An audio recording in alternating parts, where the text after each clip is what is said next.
मुझे तुमने दाता बहुत कुछ दिया है, मुझे तुमने दाता बहुत कुछ दिया है, तेरा शुक्रिया है, तेरा शुक्रिया है। लिया कुछ नहीं बस दिया ही दिया है, लिया कुछ नहीं बस दिया ही दिया है, तेरा शुक्रिया है, तेरा शुक्रिया है। मैं बंदा हूँ गुरुवर तेरी बंदगी का, है तू ही खिवैया मेरी जिंदगी का, है तू ही खिवैया मेरी जिंदगी का। डूबते हुए को सहारा दिया है, डूबते हुए को सहारा दिया है, तेरा शुक्रिया है, तेरा शुक्रिया है।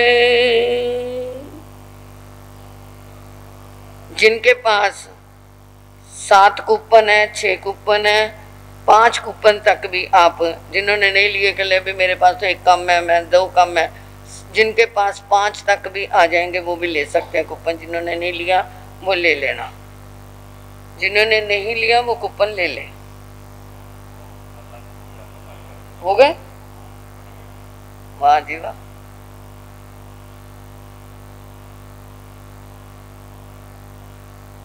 धर्म की उत्क्रांति करने वाले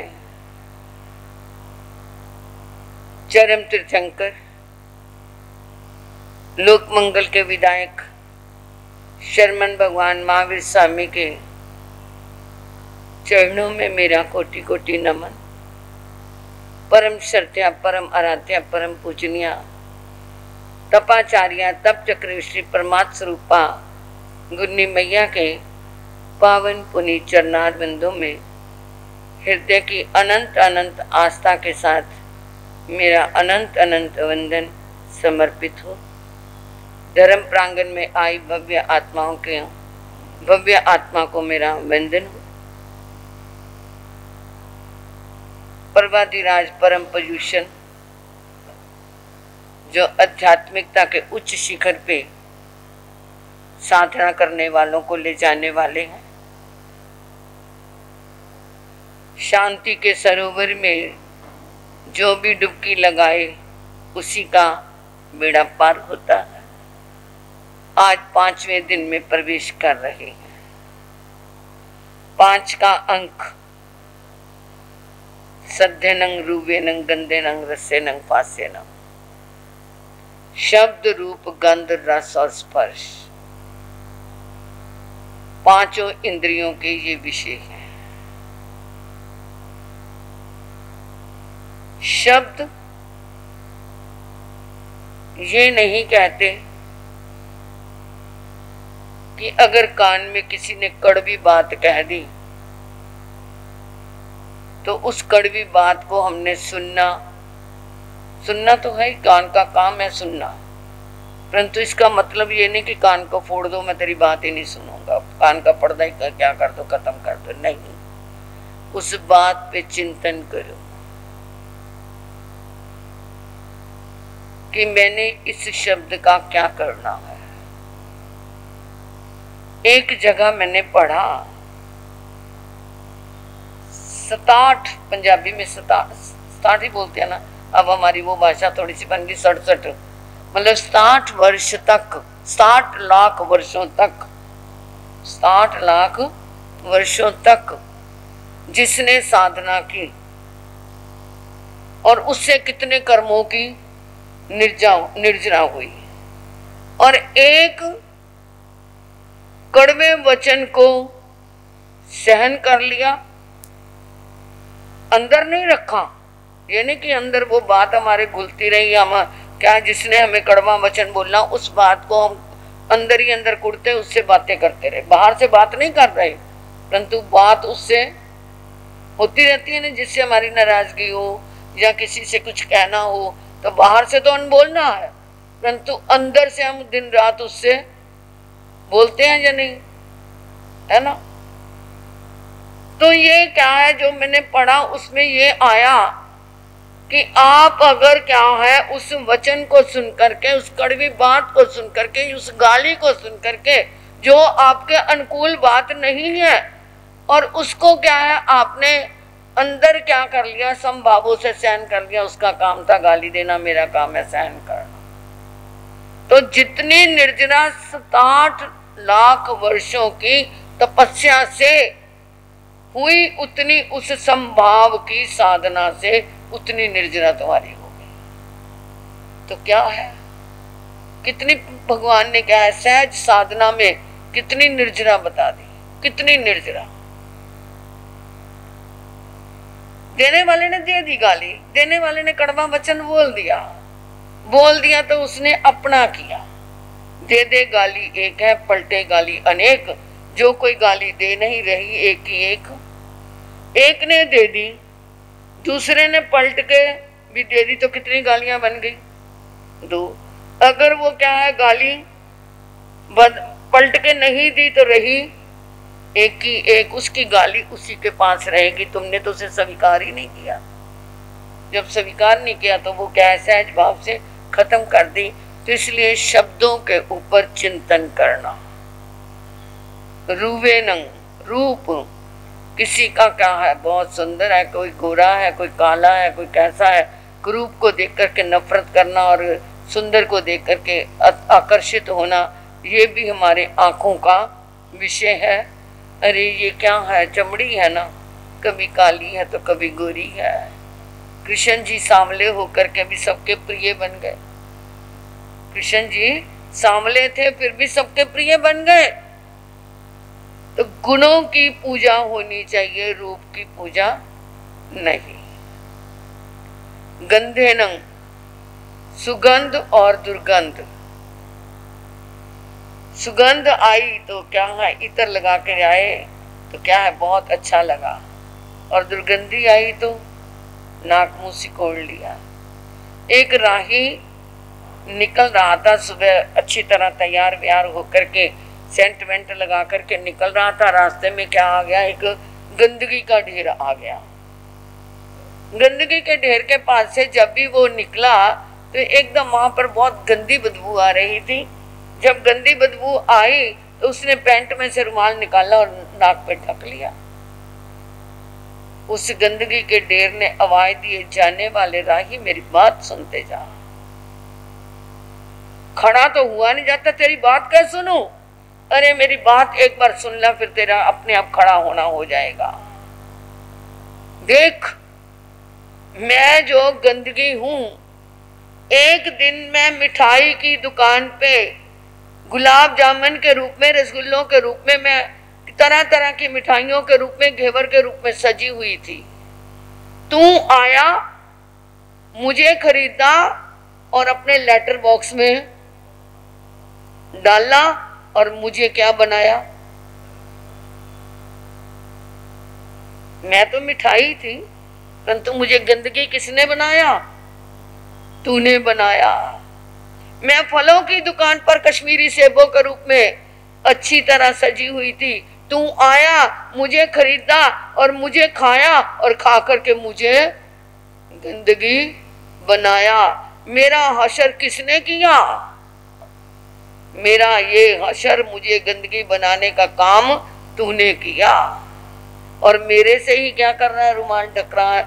वो राहगीर खड़े का खड़ा रह गया। सच कह रहा है ये गंदगी का ढेर। इंसान का शरीर बाहर से ही कितना उजला लग रहा है, परंतु अंतर में क्या भरी पड़ी है? गंदगी भरी पड़ी है।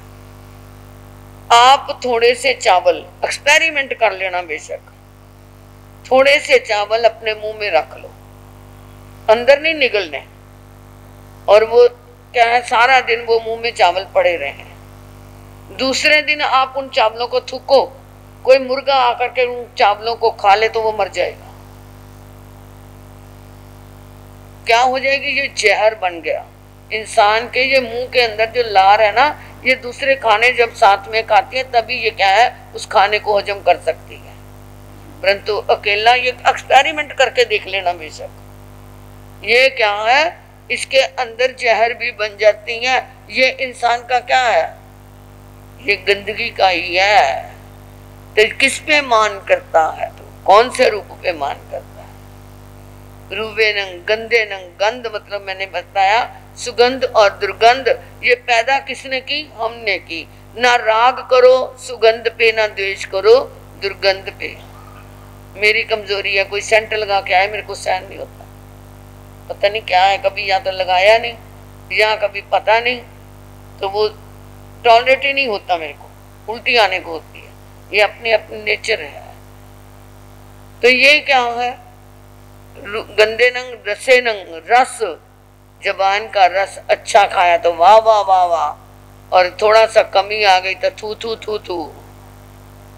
अच्छा खाया तो वाह वाह वाह वाह, थोड़ी सी कमी रह गई किसी नमक मिर्च की मसाले की तो थू थू थू थू। ये क्या है, रस के पीछे जा रही हैं। तो प्रभु कहते हैं गंदे नंग रसे नंग फासे नंग स्पर्श। मुलायम मुलायम गद्दे पे नींद आती है, और अगर जमीन पे सोना पड़े। पोसों के दिन आ रहे हैं भाई, मेरी बहनों तैयार रहना, भाइयों जिन्होंने कभी कुछ नहीं, इन 8 दिनों में कुछ नहीं किया, वो आखिरी पोसो तो जरूर कर लेना। ये पोषद के दिन है, लास्ट वाला दिन हमारे ये यज्ञ है 8 दिन का जो चल रहा, उसमें आखिरी आहुति आप अपने पोषद की डाल देना। एकादशी की है तो कोई बात नहीं, लास्ट वाली पोषो ले लेना। और पोषो में भी मैं आपको बता दूं, एक क्या होती है, 11वीं परिपूर्ण पोषद होती है, जो सुबह सूर्य निकलते ही लेते हैं और दूसरे दिन सूर्य निकलते पारते हैं, उसमें पानी नहीं लगाना। और एक 10वां पोषद होती है, वो तुम क्या है दोपहर को आकर के 4 बजे ले सकते हैं, उसमें पानी लगा लेना, बाद में नहीं लगाना। तो आपको लाभ बता दूं, जो परिपूर्ण पोषद है, जो सूर्य निकलते लेते सूर्य निकलते पारते हैं, उसमें 25 उपवास का फल मिलता है, और जो 10वां पोषद है उसमें 10 उपवास का फल मिलता है। कौन सा करना है ये आपके ऊपर डिपेंड करता है कि आपने 25 लेने हैं या 10 लेने हैं। और ऊपर से पोरसी कर लो तो डबल लाभ मिलता है, दूसरे दिन पोरसी कर लो तो डबल लाभ मिलता है। इसलिए आप देख लेना, लास्ट वाली पोसो मेरे को माला लेकर के गिननी पड़े कि कितनी पोषद हो गई हैं। हम तो ऐसे करते थे, जैसे सिरसा में चमासा के पता 350-400 पोषद माला ले लेकर के घूम के गिनी थी। हमने वैरागनों को नीचे भेजा कि सबकी पोषद गिन के लाओ, 350 या 400 के लगभग थे, निश्चय नहीं 200 तो उठाइयाँ हुई थी वहाँ पे। और घर कितने थे? 60। अब तो बढ़ गए हैं क्योंकि बेटे अलग हो गए, वो हो गए। जिस समय 81 में भी किया हमने चमासा, उस समय भी ऐसे ही हुआ था, और हमने 2000 में चमासा किया तब भी ऐसे ही था। 81 में 60 घर थे, और 2000 में जब चमासा किया तब 100 घर था, तब भी क्या 200 से ऊपर उठाइयाँ हुई थी। तो बहनों, ये तुम शहरों वाली बनकर कि ज़्यादा शहरापन ना दिखाओ और पोषद में आ जाना। सात्विक पोशाक पहन करके आना जो तुम्हें कंफर्टेबल रहे, ये नहीं कि यह इसमें बैठा नहीं जाता उठा नहीं जाता। अपने ढंग के कॉटन के कपड़े पहन करके आना ताकि आपको मतलब सुविधा ना नजर आए। तो ये पोषद के दिन आ गए हैं। फास्यनंग स्पर्श, मखमली गद्दों पे तो क्या है आपको अच्छा लगता है, और जमीन पे सोना थोड़ा भारी लगता है। परंतु मैं बताऊं, जब नींद आई होती है ना, नींद ना देखे टूटी खाट, भूख ना देखे बासी बात, काम ना देखे जात गुजात। तो ये क्या है, जब नींद आई हो तो ऐसे जमीन पे ही पसर जाते हैं, फिर नहीं पता चलता कुछ भी। और जब भूख लगी हो तो बासी रोटी भी बड़ी मीठी लगती है, बहुत अच्छी लगती है। तो इसलिए ये स्पर्श इंद्रिय के वशीभूत भी नहीं होना। मैंने शास्त्र पूरा भी करना है क्योंकि मुक्ता जी को फिर टाइम थोड़ा रह जाता है, तो वो भी ध्यान रखना है। आओ हम सब मिलकर के प्रभु के चरणों में एकाग्र मन से, एकाग्र तन से, एकाग्र दृष्टि अपने आप को समर्पित कर दें कि तू मेरा, मैं तेरा, मेरा और कोई नहीं। जितनी देर तक शास्त्र सुनो कम से कम उतनी देर तक तो उसके पास रहो, बाद में तो जाकर के तेरा मेरा ही होना है। यहाँ पर केवल ये कहो कि प्रभु मेरा तेरे सिवा और कोई नहीं। ऐसी दृष्टि बना करके सब बोलेंगे अरिहंत शरणम गच्छामि, सिद्धम शरणम गच्छामि, अरिहंत शरणम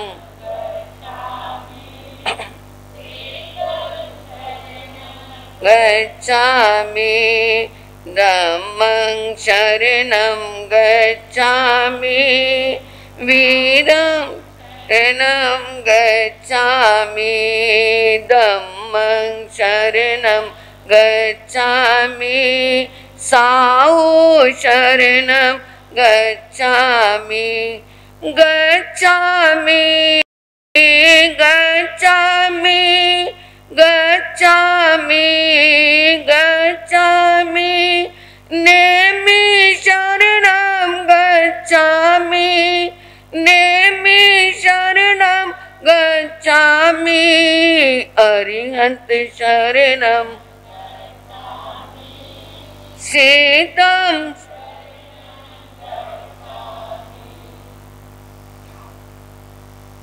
पंचम वर्ग हमारा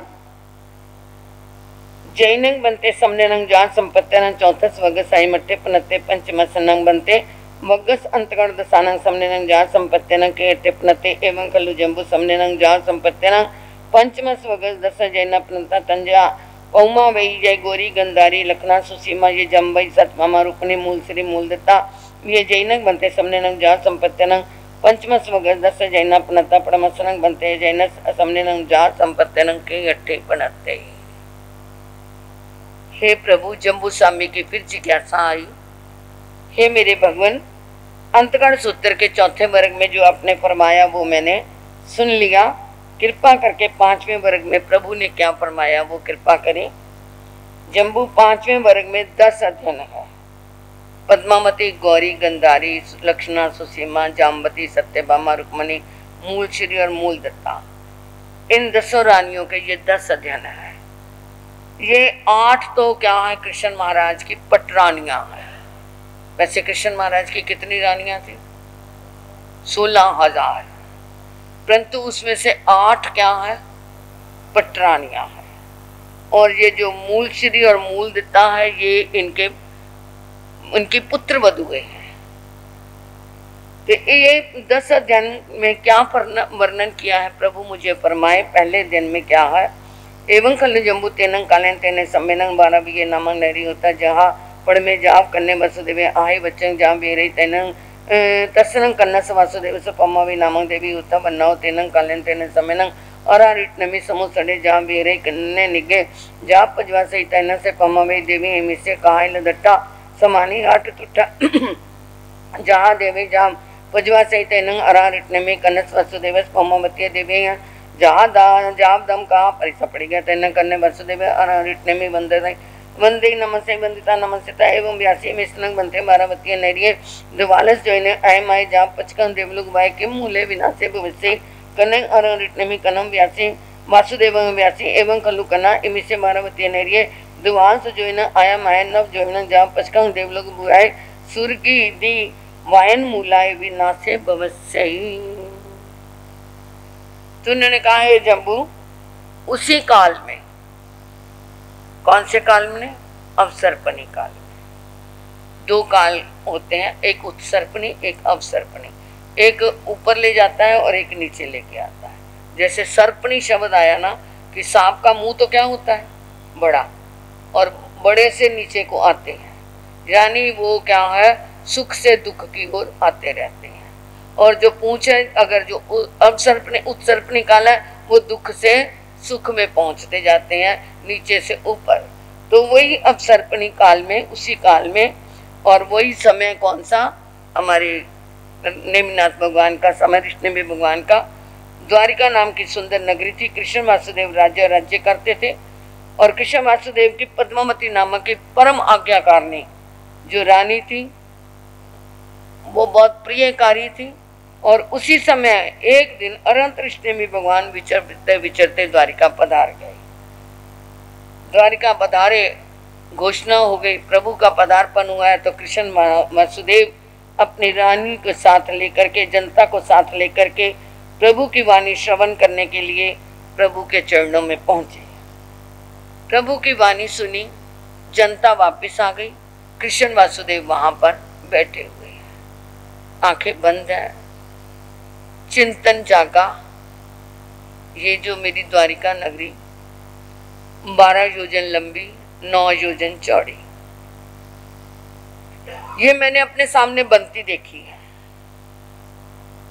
और ये सिद्धांत उनको पता था, उन्हें मालूम है कि ये जो बना है सो बिगड़ेगा, जो जन्मा है वो मरेगा, तो इसका विनाश कैसे होगा। मन में संकल्प आया और प्रभु को देखा कि वो बैठे हुए हैं, विराजमान हैं, तो उनके चरणों में आकर के वंदना करके कहा, प्रभु मेरे मन में एक संकल्प उत्पन्न हुआ है। क्या? कि ये मेरी जो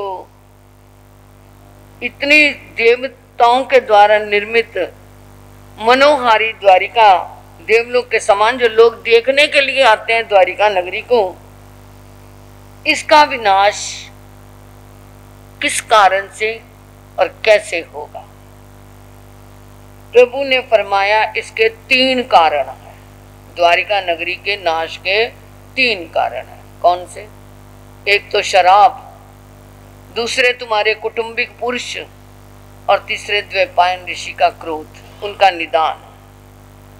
इन 3 कारणों से ये तुम्हारी द्वारिका नगरी का क्या होगा? विनाश होगा। अब वो सोचते हैं शराब, तो उन्होंने क्या किया, जितनी शराब थी सारी क्या कर दी, बाहर जंगल में फिकवा दी, कि ना नगरी में होगी, ना कोई पिएगा, और ना ही ये किसी को चढ़ेगी, और ना नाश होगा। शराब तो फिकवा दी।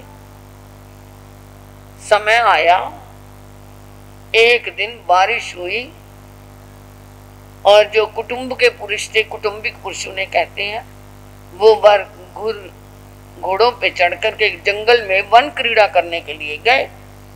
खेले कूदे, प्यास लग गई।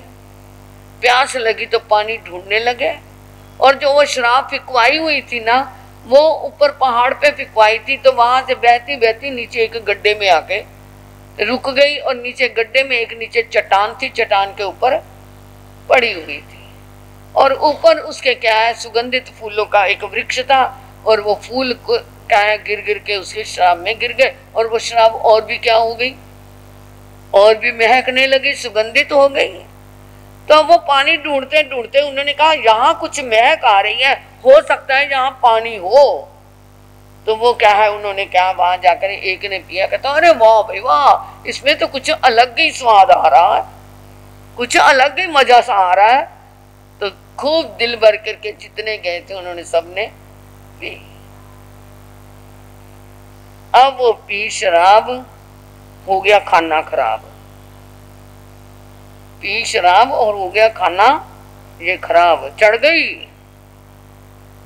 अब वो क्या है, कुटुंब जब शराब पी ले तो इंसान को क्या नहीं रहती, कोई होश रहती है, परंतु एक जरूर की होश रहती है, अपनी माँ को माँ कहेगा, पत्नी को पत्नी कहेगा, कभी पत्नी को माँ नहीं कहेगा, कहेगा कोई, इतनी होश जरूर रहती है उसे। लड़ाई करेगा तो अपनी पत्नी से गाली गलौज कर लेगा, परंतु वो क्या है, चढ़ गई तो चढ़ गई। और उधर उन्होंने क्या है, जिस समय प्रभु ने ये कहा था कि द्वैपायन ऋषि के क्रोध के कारण होगा, वो कहता मेरे कारण क्या होगा, ये नाश होगा द्वारिका का, तो उसने द्वारिका छोड़ करके जाके पहाड़ पे ध्यान लगा लिया था कि ना मैं इसका निमित्त नहीं बनूंगा, मेरे कारण विनाश क्यों होगा। अब वो कुटुंबिक पुरुष और जो गए हुए थे शराब पी करके खाना खराब कर लिया जिन्होंने, वो तो कहते हैं अरे वो कौन बैठा है नशे में, हाँ हाँ ये वही है ना जो हमारी द्वारिका को खत्म करेगा। हाँ हम बताते हैं तेरे को, तू हमारी द्वारिका को खत्म करेगा। जा करके मारपीट शुरू करते। वो कहता है मेरी बात तो सुनो, मैं तो बचाने के लिए अपने आप को अलग कर लिया, मैं तो बाहर आके रुक गया। अरे तू क्या है, तेरे को छोड़ेंगे नहीं। मारा खूब और वो अधमरा सा होके गिर गया। और इधर वो लड़खड़ाते हुए वापस आए। कृष्ण वासुदेव ने पूछा तुमने शराब पी? पी। बलराम को बुलाया, अरे जल्दी आ, जो हमने मना किया था, जो सोचा नहीं था वो हो गया, प्रभु की वाणी सिद्ध होने वाली है। अरे हम तो क्या है, द्वारिका को नाश करने वाले को भी पीट के आ गए, तुम्हारा करके छोड़े, पता नहीं बचेगा भी कि नहीं बचेगा। बलराम को साथ लिया और साथ लेकर के जाकर के दुर्वासा ऋषि के पैर पकड़े। बेचारे की आंखें बंद थी, होश भी नहीं था पूरा। जाकर के कहते माफ कर दो, हम अपने उन कुटुंबिक पुरुषों की गलती के लिए हम माफी मांगते हैं। बहुत अनुनय विनय किया तो उन्होंने आंखें खोल के कहा कि देख कृष्ण, मैं तो निदान कर चुका हूँ कि मैं क्या है यहाँ से मर के अग्नि कुमार देव बनूं और इस द्वारिका का नाश करूं। मैं तो ये संकल्प कर चुका हूँ, परंतु अब तुम आ गए हो इसलिए मैं तुम दोनों को क्या करूंगा, तुम दो नहीं मरोगे, बाकी सारी नगरी क्या हो जाएगी, खत्म हो जाएगी। ये बीच में मैंने कहानी पूरी सुना दी। शास्त्र में तो इतना ही कहा है, द्वैपायन ऋषि के क्रोध के कारण नष्ट हो गई। तैनंग कन्नस वासुदेव सा आरोह इतने से अंत्य मटन सोचा ऐ मेरुआ जथिये समुपन्ने दन्नानंग जे जाली म्याली व्याली पुरुषेन मारिसेन भजुन सांबा निरुद्ध दृढ़ सच नेमी पे बियाओ कुमारा जेनंग शिक्षा हिरणंग जा परी बाह्यता अरोह इतने में से अंत्य मुंडा जा पवैया आनंग अदन्य अक्कय पुण्य नज्जे जाव अंत्य उरेज मनुष्य से एवं ये काम बोगे सुस्मुच्छी नो संचय में अरोहितने में मुझसे अंत्य जा पविते कन्या अरोहितने में कनम वसुदेव वैसी से नुनंग कन्ना तब आयं अजत्य समुपन्ने दन्नानंग ते जाली जा पविते से नुनंग कन्ना ऐ मठे समठे अंता अथी। अब अरहंत ऋषि में प्रभु के मुखार बिंद से ऐसा सुनकर के कृष्ण कुछ उदास हो गए कि इस प्रकार विचार आया कि ये जाली म्याली पुरुषसेन वारिसेन प्रदुम्न साम अनिरुद्ध दृढ़नेमी सत्यनमी आदि कुमारों को धन्य है जिन्होंने ये क्या है सब सुख वैभव छोड़ करके साधु जीवन ले लिया। कैसे उन्होंने भोग विलास को छोड़ दिया, परंतु मैं महान भाग्यहीन हूं, अभागी हूं। मैंने कोई पुण्य उपार्जन नहीं किया जिससे मैं राज्य का लोभ छोड़ दूं, राजगद्दी को छोड़ करके क्या है मैं भी साधु बन जाऊं। मेरे मन में ही नहीं कभी आता, मन में ही नहीं आता मैं क्या है दीक्षा ले लूं। मैंने कैसा पाप उदय में मेरे आया हुआ है कि मैं ये इस गद्दी को छोड़ ही नहीं पाता, मैं दीक्षा लेने में समर्थ ही नहीं हूं। ऐसा चिंता तुर देख करके प्रभु ने कृष्ण को कहा, हे कृष्ण वासुदेव, तुम्हारे मन में ये विचार आ रहा है ना कि ये जाली आदि कुमारों का धन्य है जिन्होंने दीक्षा ली और तुम दीक्षा नहीं ले पा रहे इसलिए दुखी हो रहे हो ना। मेरे हृदय में ये विचार उत्पन्न हुआ है। तंग नो खलु कनातन एवं भविष्य जन्म वसुदेवा चैता हिरण जा भवे संति जैसे कनंग ठेनंग बनते एवं उच्चैना एवं भूयंगा जा पवि संति कन्नई अरारिटमि कनम वसुदेव व्यासी एवं खलु कन्ना समय वियेनं वसुदेवा पु भवे नियान कड़ा से एन ठेनंग कन्ना एवं उच्चैना एवं भूयंग जा पवि संति। तो हे कृष्ण, ये तो एक निश्चय है कि वासुदेव पहले जन्म में अपना संकल्प करके क्या है आता है। लाखों वर्ष तपस्या करी है तुमने पिछले जन्म में, पिछले जन्मों में लाखों वर्षों की तपस्या की, परंतु तपस्या के फल में तुमने ये मांग लिया मैं 3 खंड का मालिक बनूं, मैं वासुदेव बनूं। तो जो संकल्प करके ली है संपत्ति उसका भोग तो भोगना ही पड़ेगा। तो इस कारण कोई भी वासुदेव अपनी क्या है गद्दी को, अपने धन वैभव को, 3 खंड के मालिक पने को वो छोड़ के साधु नहीं बन सकता, क्योंकि उसने संकल्प से निदान करके ये क्या है संपत्ति को प्राप्त किया है।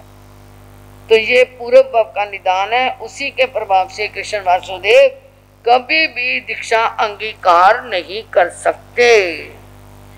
तैनंग से करने वासुदेव अरिटने में एवं व्यास्य न बनते एव कालमा से कालंग किच्चा कहीं गमी सामी कहीं उब वंजी सामी तैनंग अरिटने में करना वासुदेव एवं व्यास्य एवं कलु करना तुम्हें बरा भी नरिय सुरदिवाय ने कुमार कोवर ने दर डाय अम्मा पिए नियग गपी होने विपुने रामेन बलदेवे सद्दे दोइन वयालिंग अभी मुहे जेरिठ ठिल पमुक्कानं पंचनं पड़वानं पुंड्रायण पुतानं पासं पुंड पंडु मोहरम संपत्ति को सब मन कानने नगो हर बार पायवसे अहे पड़वी शिला पट्टे पिए वत पच्छाई शरीरे जन कुमारे नंग ती कणंग कोदंबिये विपोकनंग इसुना बामे पिए विदेक समाने काले मासे कालंग कच्चा तच्चाए बालू को भाई पुड़विये उजलिये नरिये नरिये ताए उबिच्ची हंसी। जब ऐसा सुन लिया तो कृष्ण वासुदेव ने फिर अनंत अरिष्टमी भगवान से विप्रश्न किया, प्रभु मैं यहाँ से आयुष पूर्ण करके कहाँ जाऊंगा, कहाँ उत्पन्न होऊंगा, मेरी मृत्यु कहाँ होगी और कैसे होगी, मैं कैसे मरूंगा और कहाँ जाके जन्म लूंगा, सीधी भाषा में। तो उत्तर में प्रभु ने फरमाया, एक दिन ये द्वैपायन ऋषि के क्रोध के कारण ये क्या हो जाएगी, अग्नि कुमार देवताओं से तुम्हारी द्वारिका नष्ट हो जाएगी। उस समय तुम अपने माता पिताओं से रहित होकर के अकेले बलदेव जी के साथ दक्षिणी समुद्र किनारे पांडु राजा के पुत्र युधिष्ठिर आदि 5 पांडवों के स्थल पांडु मथुरा की ओर जाने का सोच रहे होंगे। रास्ते में थक जाओगे, एक विशाल वनखंड आएगा, उस वन खंड में एक वृक्ष के नीचे बैठोगे और वहां पर तुम क्या है थके हुए होंगे, बाकी शरीर को अपने पीताम्बर से ढक लिया और एक पैर दूसरे पैर के ऊपर, जब इंसान थका होता है ना घुटने पे एक पैर रख के सोता है ना, तो तुम अपना पैर ऊंचे किए होगा और वो पैर के अंदर तुम्हारे पद्म है। पद्म की आंख पद्म जो होता है वो हिरण की आंख की शक्ल का होता है। तो उधर से जरा कुमार क्या है अपने तीर चलाएगा कि ये हिरण की आंख है, वो ऐसा समझ करके तुम्हारे पे तीर चलाएगा और हिरण की आंख सोच करके मारेगा, परंतु वो तीर तुम्हारे पैर में लगेगा और तुम्हारा क्या हो जाएगा, उस समय देहावसान होगा और तीसरी भूमि में जाकर के जन्म लोगे। ये अब बीच में वही कहानी थोड़ी सी चालू है। ये द्वैपायन ऋषि ने जब कहा था तुम दोनों बच जाओगे, और वो क्या है अब तो निदान हो चुका है द्वैपायन ऋषि का, तो दोनों बलराम और वासुदेव वापिस नगरी में आए। अरे जो प्रभु ने कहा था वो तो होना ही था। अब वो क्या है द्वैपायन ऋषि वहां से क्या उस समय जब उन्होंने कहा मैं संकल्प कर चुका हूँ, उसी समय उसकी गर्दन लुटक गई और वो मर के क्या बना, अग्नि कुमार देव बना। और इधर आकर के उन्होंने प्रभु से पूछा था, प्रभु ये द्वारिका नगरी का बचाव कैसे हो सकता है? तो उन्होंने कहा था कृष्ण द्वारिका नगरी में अगर रोज आइमिल होता रहे, देख लो आइमिल की शक्ति कितनी है, ये शास्त्र का वाक्य है, मेरा वाक्य नहीं है। अगर रोज एक आइमिल नगरी में होता रहे तो अग्नि कुमार देव का जोर नहीं चलेगा। अग्नि कुमार ऊपर जाकर के बन गया, उसने अपने बुद्धि ज्ञान से देखा ओ मैं तो संकल्प करके आया हूं नगरी को नष्ट करना है, गोला फेंकता नीचे, परंतु नगरी में आइमिल था। कृष्ण महाराज ने घोषणा कर दी थी कि जो भी क्या है नगरी में रोज का एक आइमिल होना चाहिए।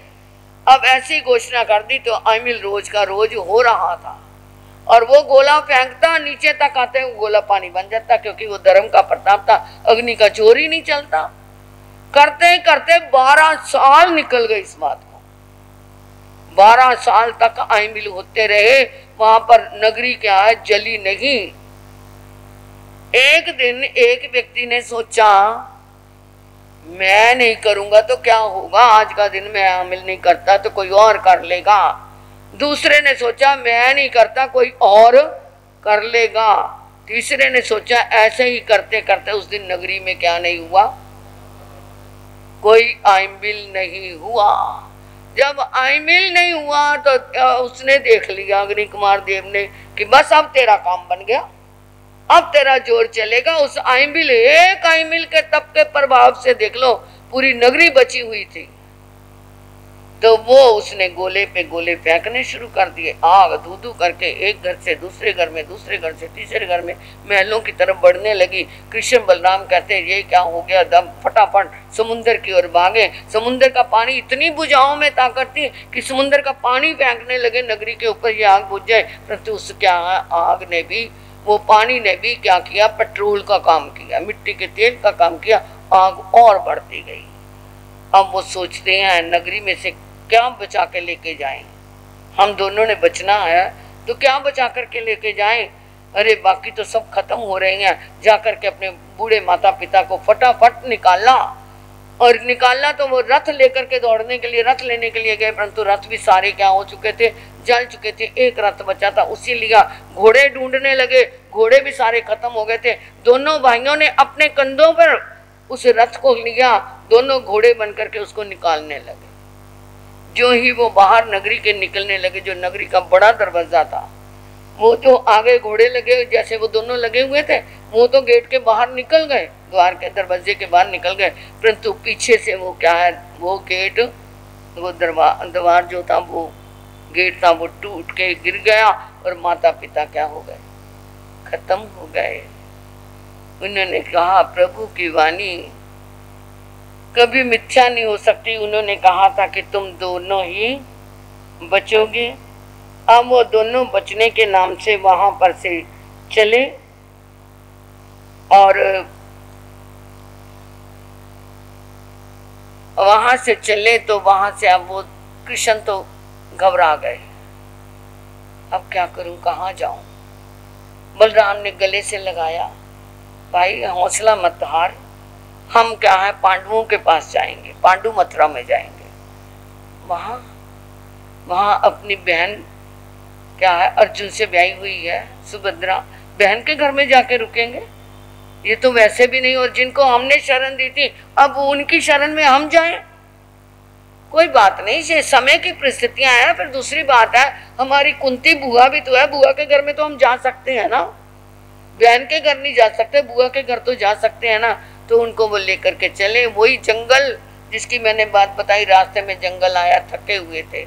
और इधर जब जरा कुमार ने सुना था, प्रभु ने कहा था जरा कुमार का तीर चलेगा, तो उसने सोचा कि मेरे कारण कृष्ण वासुदेव की, हमारे राजा की मृत्यु होगी, मैं तो इस नगरी में ही नहीं रहूंगा। उसे क्या पता था कि जो क्या है उसी जंगल में वो आ जाएंगे। वो जंगल जंगल घूमता रहा, बाई चांस वहां पर कृष्ण वासुदेव को प्यास लगी, बलराम पानी लेने चले गए और वो लेटे हुए थे।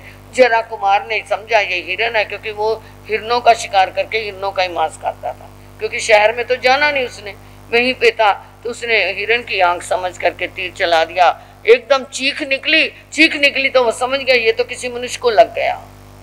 जब वहां जाकर के देखा कृष्ण को, बड़ी वेदना है, अनंत वेदना है।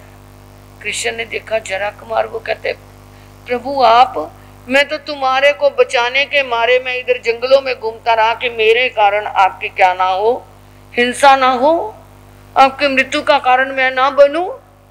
परंतु होनी सब उते आनी, होनी सब उते आनी, चाहे कोई अरबपति, चाहे निर्धन प्राणी है, चाहे कोई अरबपति।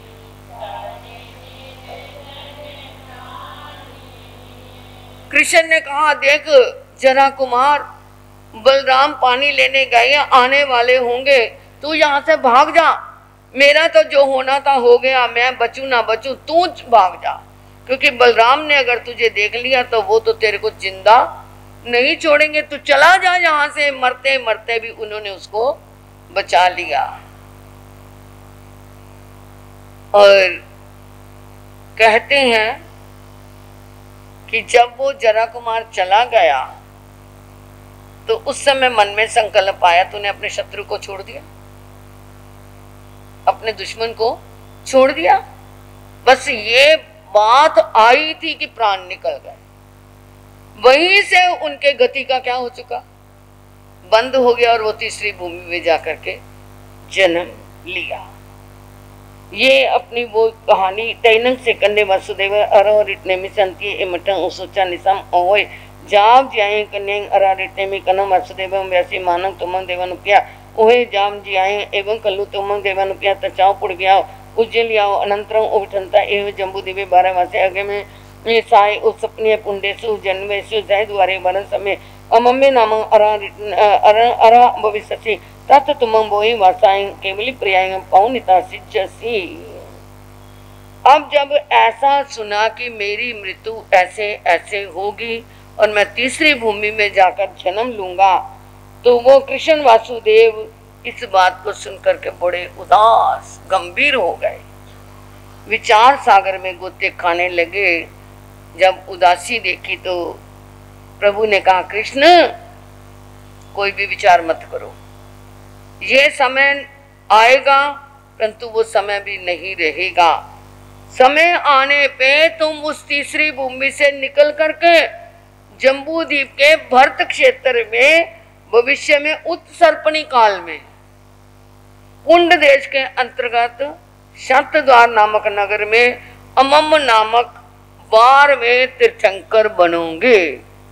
कौन से तीर्थंकर, नाम क्या होगा, अमम होगा।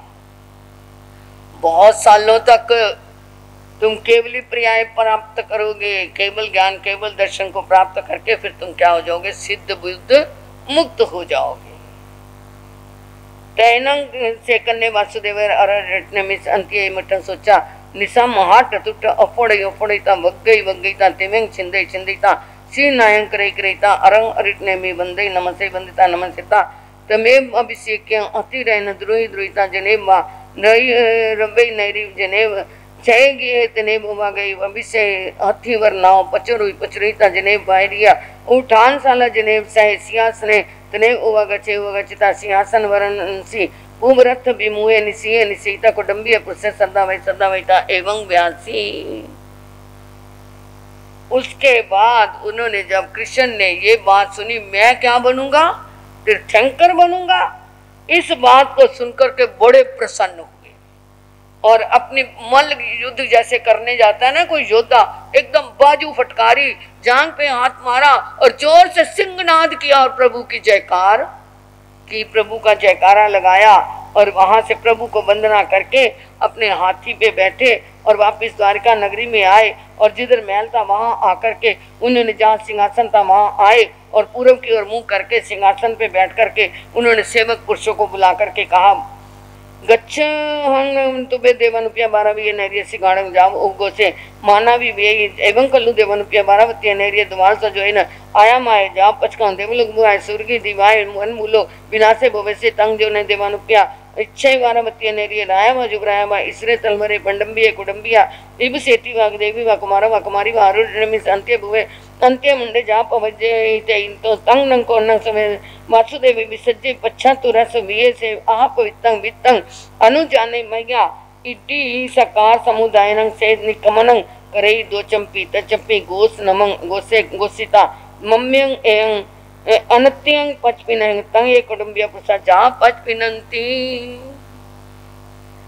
तो आकर के उन्होंने अपने सेवकों को बुलाया, हे देवानुप्रिया जाओ द्वारका नगरी के बाजारों में, दो रास्ते हैं, 3 रास्ते हैं, 4 रास्ते हैं, पूरी नगरी में जहाँ जहाँ पर भी लोग रहते हैं वहाँ जाकर के घोषणा करके आओ कि ये विशाल नगरी जो है, जो स्वर्ग के समान है, ये असुर कुमार में उत्पन्न हुए देवपायन ऋषि के क्या है द्वारा इसका नाश हो जाएगा।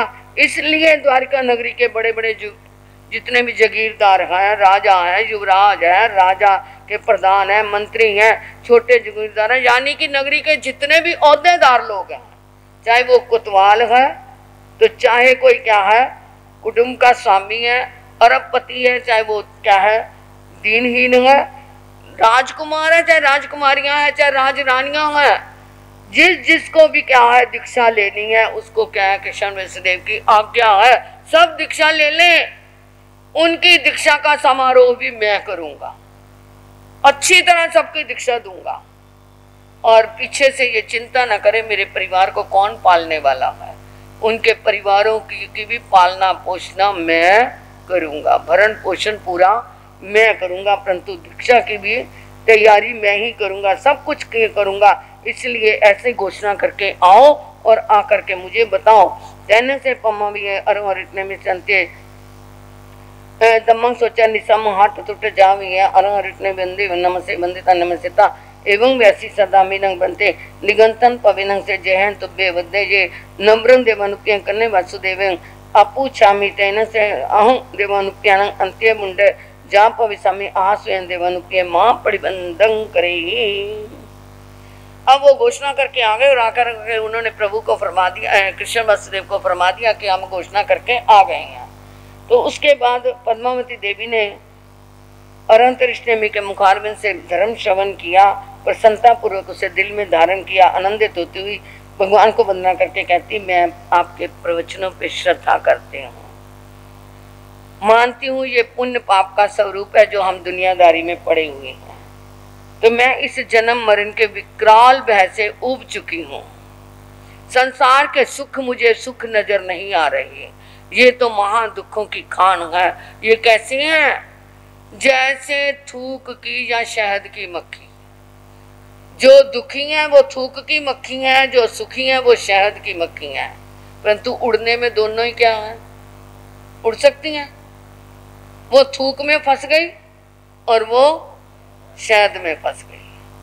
तो मैं क्या, चाहे शहद की मक्खियों, सुख सुविधाओं की मेरे को कोई कमी नहीं है, मैं क्या हूँ पटरानी भी हूँ, कृष्ण वासुदेव की प्रिय भी हूँ, परंतु अब ये मैं इस शहद को छोड़ना चाहती हूँ। तो मैं इससे उब चुकी हूँ, कृष्ण वासुदेव से पूछ करके आपके चरणों में दीक्षा लूंगी। प्रभु ने तो कहा जा सुनो देवानुप्रिया, जैसे तुम्हें सुख हो वैसा करो। प्रभु जानी जान थे, केवल ज्ञानी थे, वो जानते थे आगे क्या होना है। अगर हम सोचें कि हम भी क्या है जो कोई अपना, आप ही समझो अपने आपका बच्चा कोई कहना नहीं मानता या किसी तरह से, तो आप कहते जा सुनो देवानुप्रिया, आप उसके बारे में जानते भविष्य में वो क्या करेगा। तो हम कहे प्रभु ने ऐसे ही कहा था, हम तो कुछ कहते ही नहीं है, जैसा समझे अपना सुख मान ले। परंतु नहीं, बड़े को अनुशासन के रखने के लिए टोकना भी पड़ता है, रोकना भी पड़ता है, ताड़ना भी पड़ता है, तर्जना भी पड़ता है, ताकि उसके भविष्य की सुरक्षा बनी रहे। परंतु हम सच्चे आस हुआ देवनप्रिय, ये तो मूर्खता है, मूर्खता। ये मूर्ख व्यक्ति जिसकी ना पेश चले वो ऐसा कह के भगवान की वाणी का सहारा ले ले। तो वो क्या है, प्रभु की वाणी सुनी, उन्होंने कहा देर ना करो। तैना सा पम्मा में देवी दम्य जन पवरन द्रोह द्रोहिता जने वारा वैया नैरिया जने सैंगिया तने उगचे उगचिता दम्याओ जन्नाओ पचरे पचरिता जने कन्ने वासुदेव तने उगचे उगचिता करेल जाम कटुत कन्ने वासुदेव हम व्यासी चामिनं देवानुप्य तुभ्यं अवनाय समानि अरो रिटने में संत्य मुंडे जा पव्यामी आ स्वयं देवानुप्य तैने से कन्ने वासुदेव कुटुंबिये पुरुषे सदा वे सदाविता एवं व्यासी कृपा में वो देवानुप्य पम्मा में देवी महत्ता निकमना विषय उठवे वा उठता वा एवं आनत्यं पचपिनंग तैने से कुटुंब जा पचपिनंती। वापिस आ गई महलों में पद्मावती रानी, रात से उतर करके कृष्ण वसुदेव के पास आई। कृष्ण वसुदेव की उसकी आंखें मिली, समझ गए कि आज ये क्या है, सब छोड़ने वाली है। हाथ जोड़ करके बोली आपकी आज्ञा हो तो मैं दीक्षित होना चाहती हूँ। कृष्ण जी बड़े खुश हुए कि कम से कम चलो मैंने जो घोषणा करवाई, शुरुआत तो मेरे से ही हुई ना, मेरे परिवार से शुरू हुई। और शुरुआत भी किससे हुई, जो मुखिया है, जो मेरी पटरानी है, उससे शुरुआत हुई। तो वो कहती आपकी आज्ञा हो तो मैं दीक्षित होना चाहती हूँ। तो कृष्ण जी ने कहा जैसे तुम्हारे को सुख है करो, मेरी आज्ञा है। आज्ञा लेने के पश्चात अपने विश्वास पात्र मनुष्यों को बुलाया और कहा इसकी क्या है, दीक्षा के समारोह की बहुत अच्छी तरह तैयारी करो, योग्य समारोह बनाओ। महोत्सव की शीघ्र तैयारी करो। उनकी कृष्ण जी की इच्छा अनुसार महोत्सव की तैयारी हो गई। तेन से करने वसुदेव पमा वही देवी पट्टे द्रोहिता अठ सैम सोवन काल सेनंग जाव निकमन अभिसेनंग अभिसिंचे विसिंचा सब अलंकार विभूषण करे कृता पुरुष सास वाणी से भी दूर हुआ वही दूर हा वही वहीता पारा वही ने नरिय मज्जा मजे न निगच्छे निगच्छता जनेव रेवे भैया पवे जनेव सांसवने उजाने तने उगच्छे उगच्छता सिंह टवई टवईता पौमा वही देवी सियाओ पचरोई पचरिता जनेव अरा रिटने में तनेव उगच्छे उगच्छता अरं रिटने में तिक्तो आयनं प्यानं करे करेता वंदती नमनसिता वंदती नमनसती वंदिता नमनसिता एवं व्यासी। समारोह की तैयारी हो गई। कृष्ण वासुदेव ने पद्मावती को पाट पे बिठाया। 108 सोने के कलशों से उसका दीक्षा अभिषेक किया। स्वर्ण भूषणों से खुद अपने हाथों से उसको सजाया संवारा। अलंकार विभूषण पहनाए। 1000 पुरुषों द्वारा उठाने वाली एक शिविका मंगवाई, उसके अंदर उसको बिठाया और वो शिविका के आगे जाकर के आप खुद लगे। कितनी खुशी थी कि मेरी पटरानी क्या ले रही है, दीक्षा ले रही है। तो वो जो उस समय उन्होंने ये भावना बाई सब दीक्षा ले ले, उस समय उन्होंने तीर्थंकर नाम गोत्र का बंद कर लिया। पहले तो जो किया था वो अपना तीसरी भूमि का बंद किया, और अब जो उन्होंने धर्म की प्रभावना के लिए ये धर्म दलाली ली, खुशी खुशी दीक्षा के लिए तैयारियां करवाई, उस समय उन्होंने तीर्थंकर गोत्र का क्या किया, बंद किया। तभी आने वाले समय में वो क्या बनेंगे, तीर्थंकर। कोई शुभ काम करता है उसके लिए अंतराय ना दो, बड़बड़ ना करो, गुस्सा ना करो। जो बड़बड़ करते हैं वो शुभ काम करने वाला तो अपने कर्म तोड़ रहा है, और जो बड़बड़ करने वाला वो अपने कर्म बांध रहा है। पता नहीं उस समय बड़बड़ करते किसी क्या है गति का बंद हो गया तो उसी गति में ना जाना पड़ जाए। इसलिए तैयारी रखो। जो कोई दीक्षा ले, जो कोई तपस्या करे, जो कोई लोच कराए, जो कोई सेवा करे, जो कोई दान करे, उसकी अनुमोदना करो, बड़बड़ मत करो। सुन ले अनूप भाई, हाँ देख लो, कर्म की निर्जना करनी है तो उसकी अनुमोदना करना, जाकर के अच्छी तरह सिर पे घी वगैरह लगाना है। महाराज जी ऐसा गट्टा लग जाएगा सेवा करने में, उस समय उसकी समायिक नहीं होगी। अच्छा महाराज जी मैंने उसे बनाना नहीं, और घर में रह करके उसने साधना करनी है, और तेरे को बड़बड़ करते हुए रोकना है। तेरे को बड़बड़ करते रोकना, घर में बैठ के ही वो करेगी, साधना करेगी। इसलिए वो क्या है, उन्होंने उस समय क्या किया, अपना तीर्थंकर गोत्र का बंद कर लिया। इसलिए क्या है, ये प्रभु ने कहा है जो दीक्षा देते हैं वो भी अपने तीर्थंकर गोत्र का बंद करते हैं।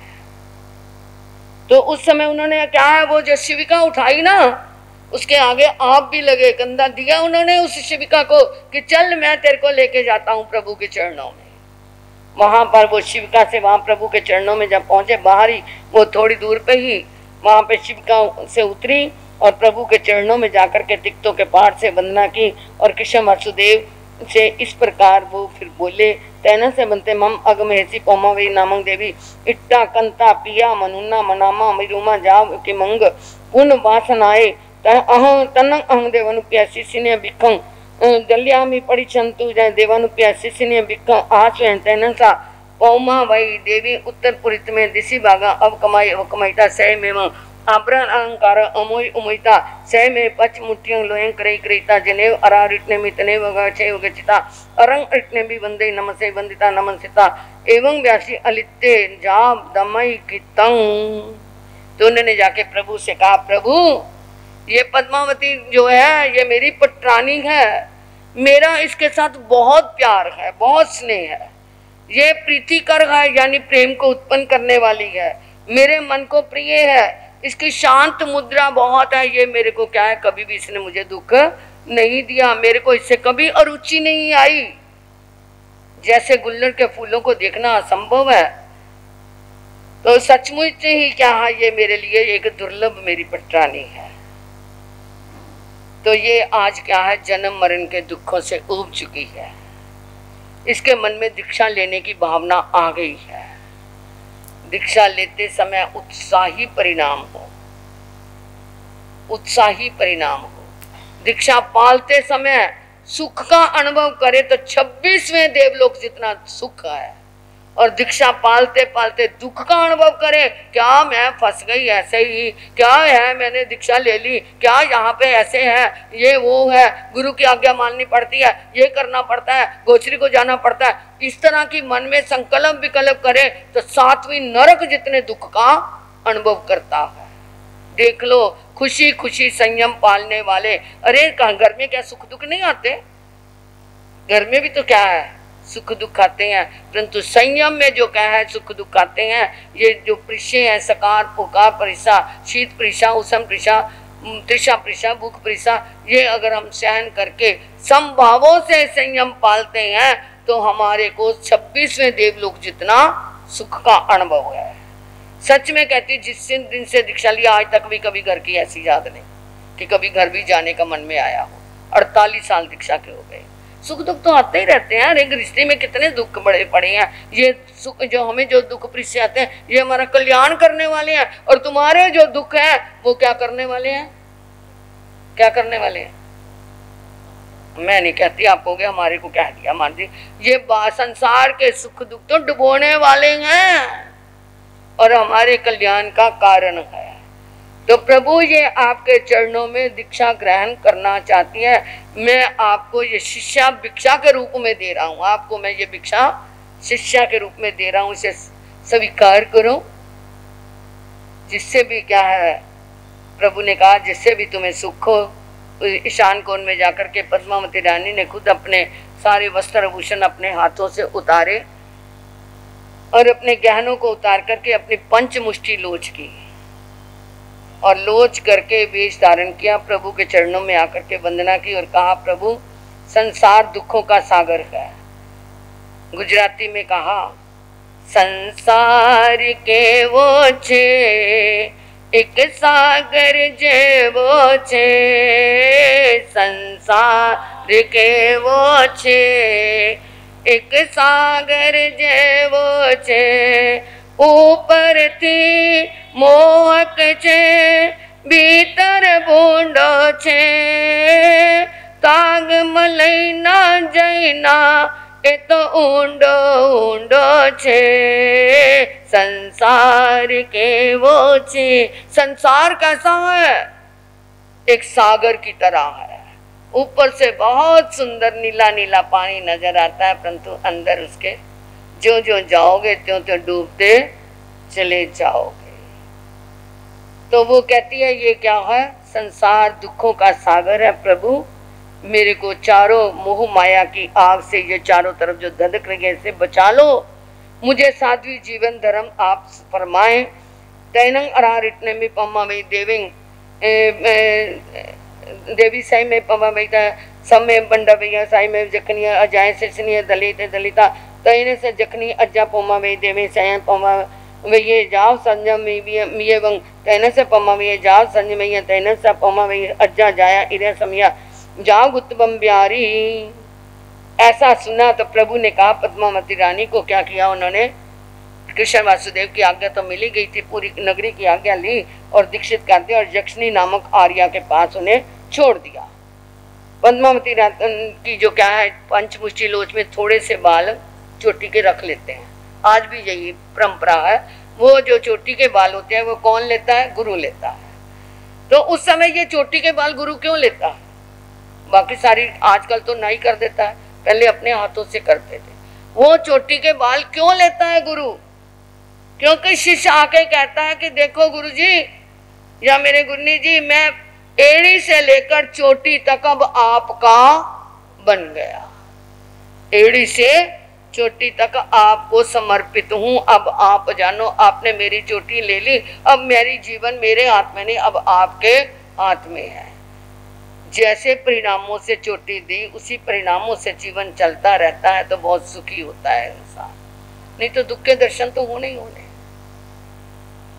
अब वो क्या है, उन्होंने पद्मावती रानी ने अपनी चोटी दी और गुरनी जी ने उनको सारी क्रियाएं बताई। पद्मावती रानी 5 स्मृति 3 गुप्ती 9 बाड़ा शायद ब्रह्मचारिणी हुई। तैनन से पमा वही अज्जा जखी अजाय अंत्य समाई मायाएं एकार संगाइयां अहिजे बोई चौथ छठ मध्य मधुवाल से ही मध्य मास अधमास खमने ही विवेही तबो कमे ही अपना भावे माना बेहरे तैन सा पौमा भैया अज्जा पही पुड़पनाई बीसम वसाई सामन प्रियाण बहुनिता मस्याय सलेनाय अपनंग जोसे जोसिता सठी बताए अंश नाय छेदिता छेदिता जस ठाए कीरी नग भावे जाव तमटंग अराये चरे मुस्सा से ही सिद्धा। अब उन्होंने अपने गुन्नी जी से समाई से लेकर के 11 अंग तक ज्ञान अध्ययन किया। बेला तेला चौला चौला 15 महीने महीने तक की अनेक तपस्याएं की। अपनी आत्मा को कुंदन के समान उज्जवल करती रही। पूरे 20 साल तक दीक्षा धर्म का पालन किया। अंत में उनका शरीर उग्र तपस्या के कारण दुर्बल हो गया और अपना अंतिम समय जब आया तो उन दिनों ने 1 महीने का अनशन व्रत रख के संपूर्ण कर्मों को क्षय करते हुए अंतिम श्वास के साथ मोक्ष धाम को पधार गई। बोलिए पद्मावती आर्या की।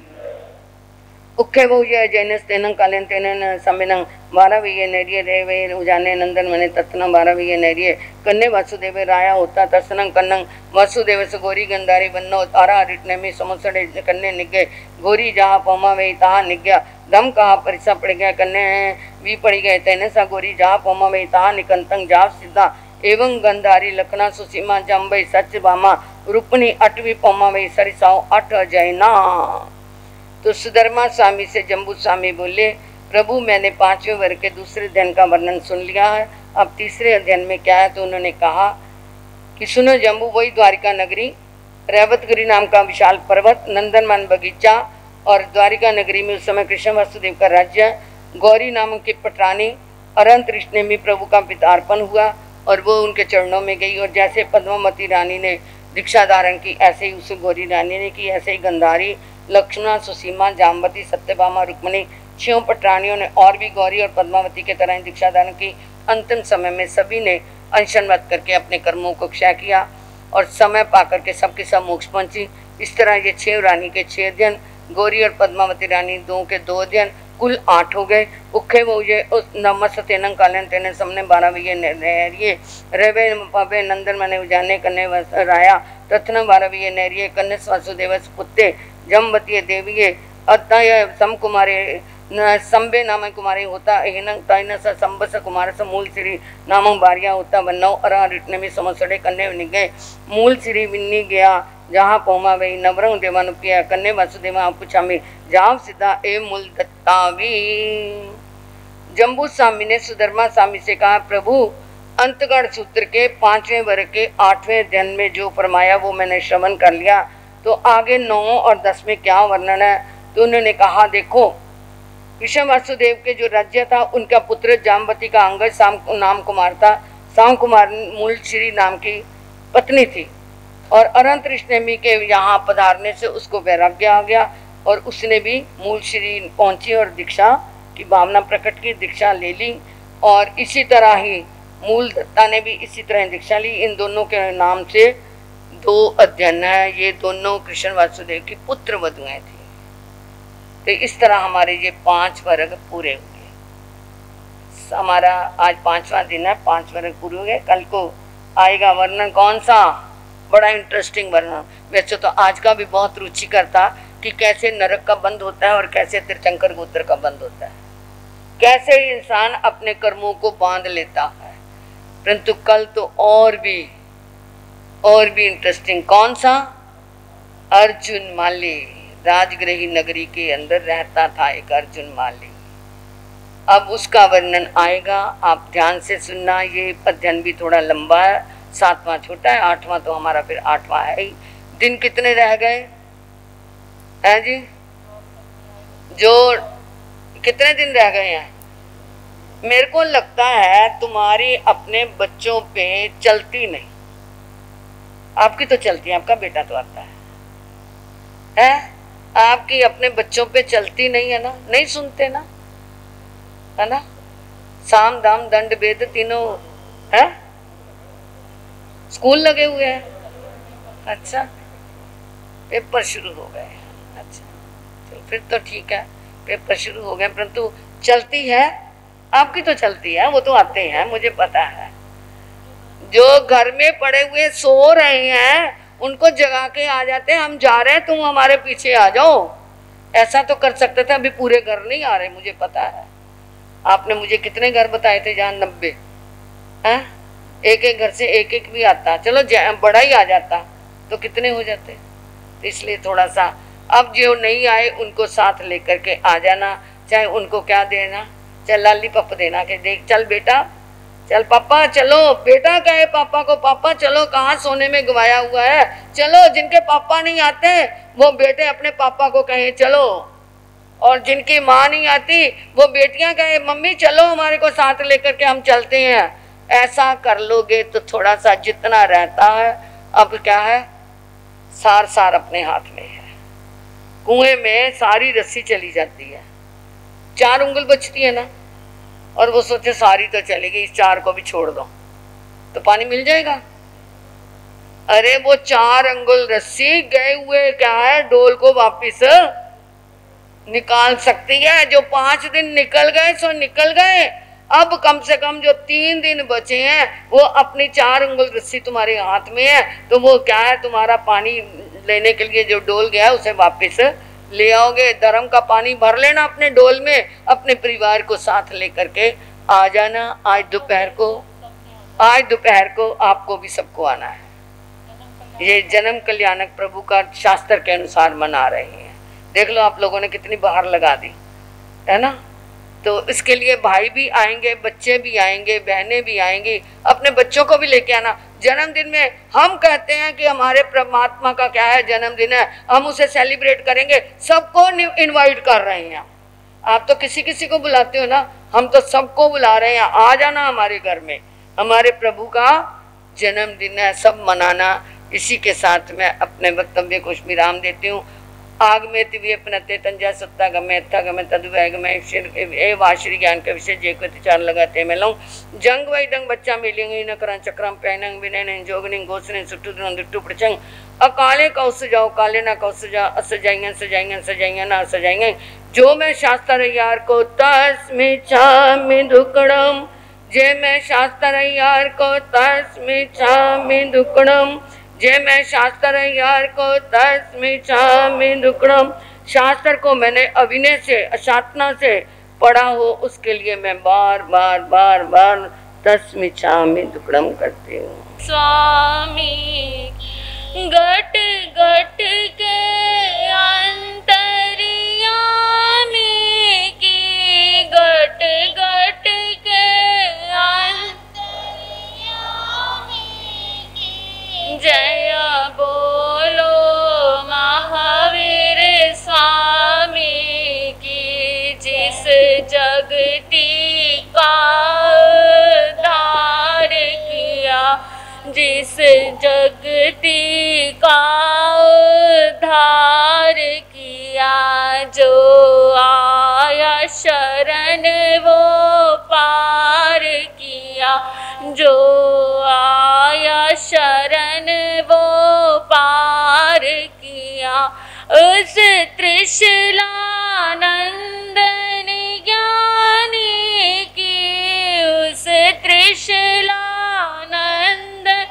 ज्ञानी की, जय बोलो महावीर स्वामी, जय बोलो महावीर स्वामी की। शमन ज्ञातपुत्र, अप्रतिबद्ध विहारी, प्रबुद्ध प्रज्ञा के धारक, पुरुषोत्तम, परम पिता परमात्मा, प्रभु महावीर स्वामी के चरणों में हृदय के असीम भावों में जो भाव विनय के शिखर पर है, अर्पित करती हूँ, समर्पित करती हूँ। आइंबल तपराधिका दादी गुरनी जी के चरणों में वंदन नमन, माँ तुल्य गुरनी के चरणों में वंदन नमन, समस्त गुरुवरिया के चरणों में वंदन नमन, आप सभी के चरणों में भी वंदन नमन। आप सबका खिलखिलाता हुआ चेहरा, खिलखिला तो रानी है, आप सबका खिलखिलाता हुआ चेहरा और उसमें खिलखिलाता आपका चेतन, उन सबको, आप सबको मेरा नमन।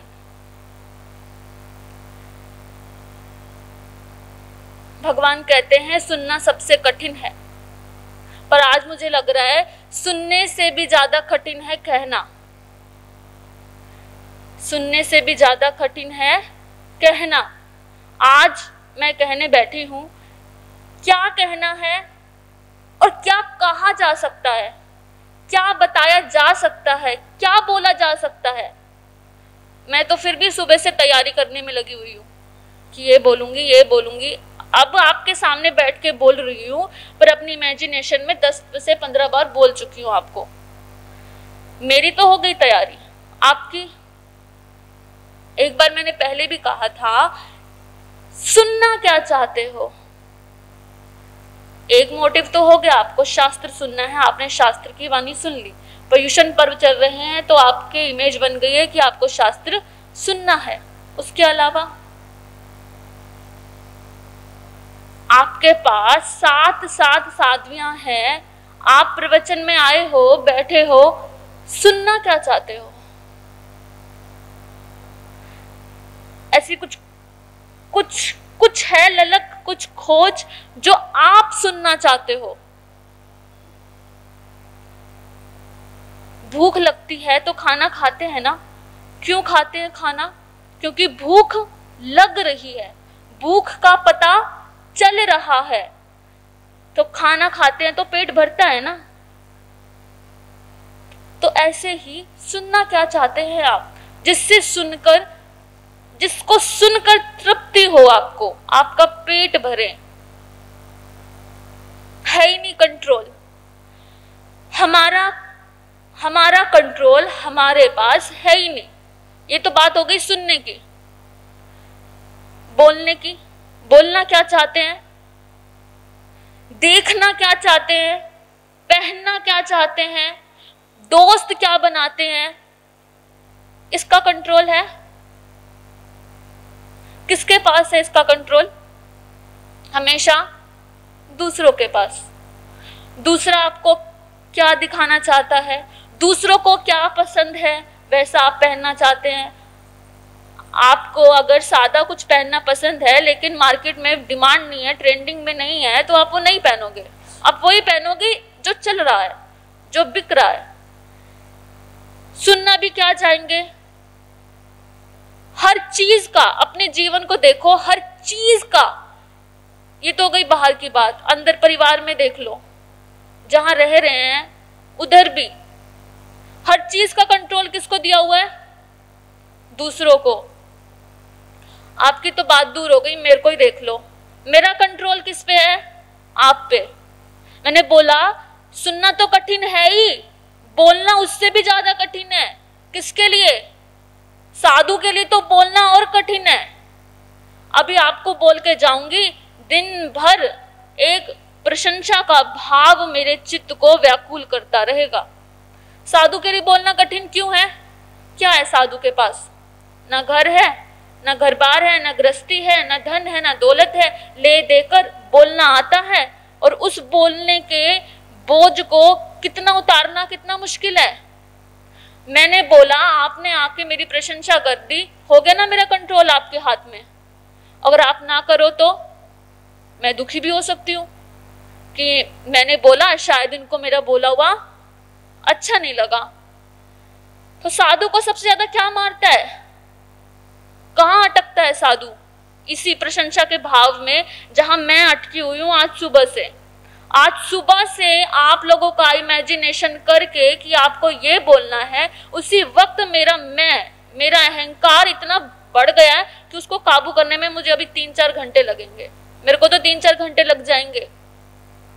और इसके बाद बोलूं क्या? ऐसा क्या बोलूं आपको जो आप जो सोए हुए हो एकदम से वो जाग जाए भीतर, एकदम से ऐसी तड़प लग जाए। ऐसा कौन सा शब्द मैं आपको कहूं?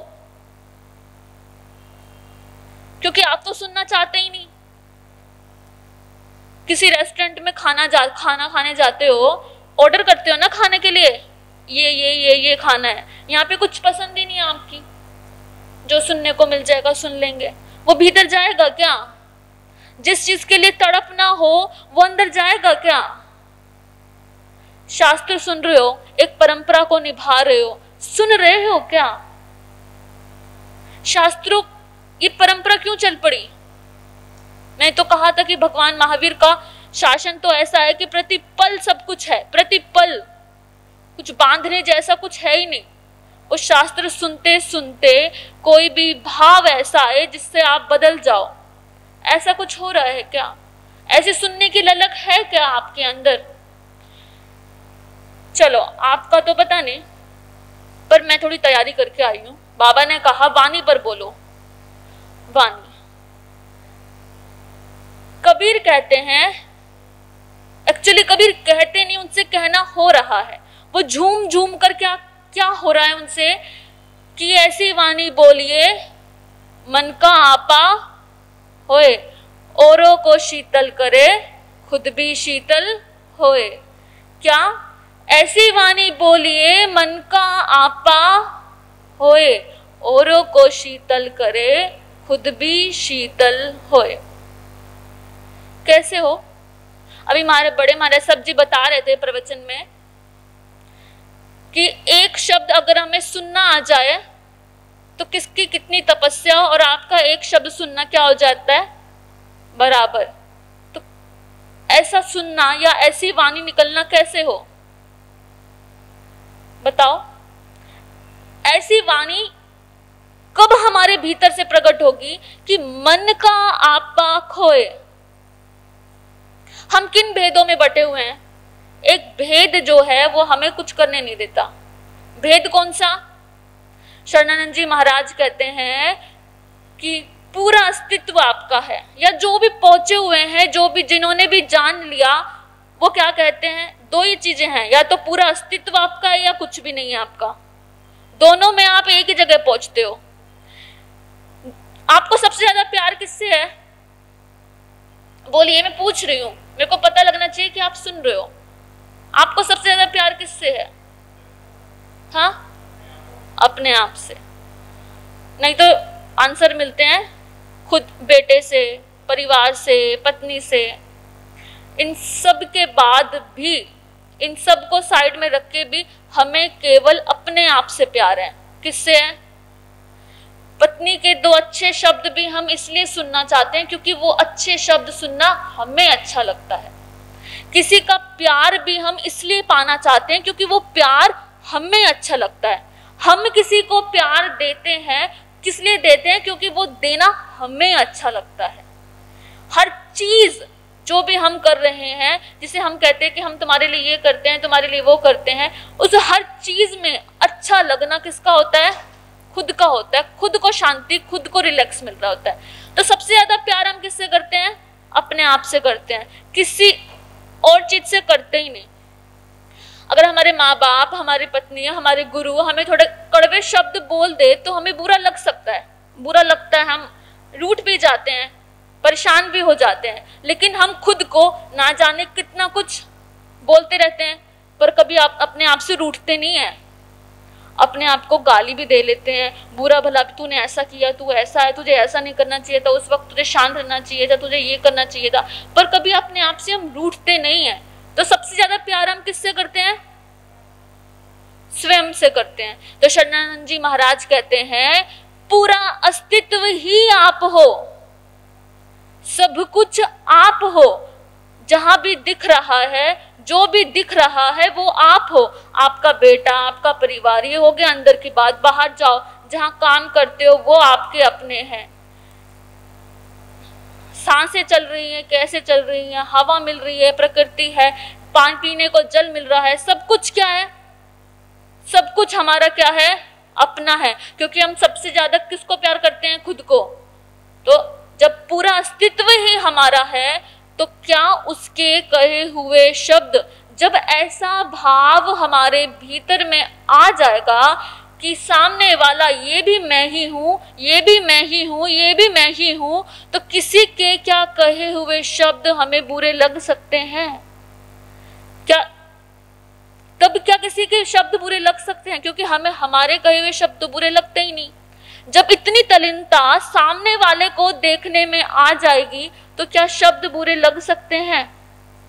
जब सब भेद मिटने लगेंगे, आपका, मेरा, जैन का, हिंदू का, मुसलमान का, नौकर का, मालिक का, पति का, पत्नी का, जब सब आपको अपना लग रहा है, तब ऐसी वाणी बोलिए। तब वाणी बोलनी नहीं पड़ेगी, तब वाणी को बोलना नहीं पड़ेगा, तब वाणी निकलेगी अपने आप। तब मीठा मीठा बोलना पड़ेगा नहीं, तब मीठा मीठा बोलना होगा।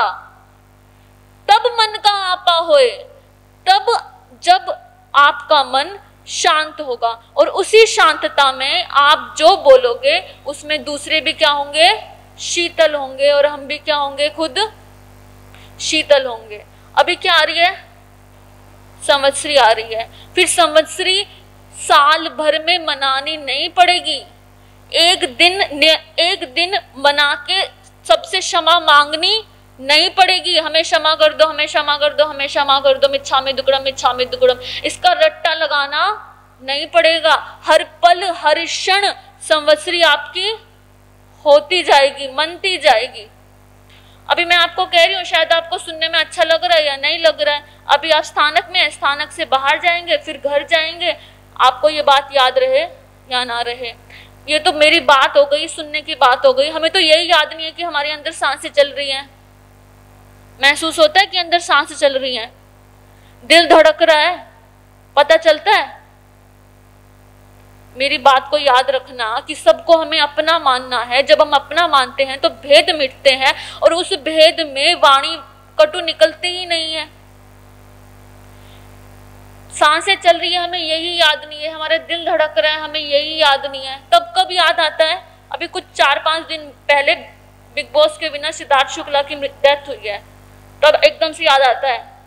या जब कोई आपके घर में कोई आपका अपना मरता है ना, कोरोना के टाइम में कितने लोग चले गए, तब एकदम से याद आता है कि हाँ सांसें चल रही हैं, वो रुक भी जाएंगी। नहीं तो हम तो स्वतंत्र होकर घूम रहे कि मरना तो है ही नहीं। बस पता है जब तक दूर होती है, देश भर में बात होती है तो दूर हो गई, और शहर में किसी की मृत्यु की बात है तो दूर हो गई, आपके रिश्तेदार में हो गई तो और दूर हो गई, आपके घर में हो गई, जिसको आप चाह रहे हो, अपना मान रहे हो, तब थोड़ा सा चेता आता है। और उसके लिए भी रोते भी लगते हैं, उसके लिए नहीं रोते भी लगते हैं, उसके लिए जो आपको अपने लिए अच्छा लग रहा था, जो सुख आपका उससे जुड़ा था, उसके लिए रोते भी लगते हैं। तब जाकर याद आता है अच्छा मरना भी है, मरना है, इसलिए ऐसी वाणी बोलिए, इसलिए सबको अपना मानिए। जितने वैर अभी तक पाल के रखे हैं उनको खोलिए, सबको। ये मेरा शिष्य है, ये तेरा शिष्य है, ये मेरा घर, ये तेरा घर, कुछ नहीं। जब तक भेद नहीं मिटेगा वाणी अच्छी निकल ही नहीं सकती, क्योंकि वो निकालना नहीं है, वो घटना है। वो जो घटती है फिर होता है, वो कुछ करना नहीं पड़ता, उसके लिए कोई प्रयास नहीं है उसके लिए। आप तो जैन है ना, तथाकथित जैन है। क्या है जैनों का तो प्रूफ ही सबसे पहले क्या है, नवकार मंत्र दिख रहा है। नवकार मंत्र नमो अरिहंतानंग, नमो सिद्धानंग, नमो आर्यानंग, नमो विजहायनंग, नमो लोय सवसाहुनंग। इसमें कहीं नवकार मंत्र ऐसा है जहां सब भेद मिटे हुए हैं। नमस्कार है अरिहंतों को, अरिहंतों को नमस्कार है। आपके जैन धर्म में 24 तीर्थंकर हो गए, सिर्फ वही अरिहंत नहीं है। जो सिद्ध हो रहे हैं, जो जैन धर्म में सिद्ध हो रहे हैं, वही सिद्ध नहीं है। जो साधु आपको दिख रहा है यहाँ बैठा है, वही साधु नहीं है।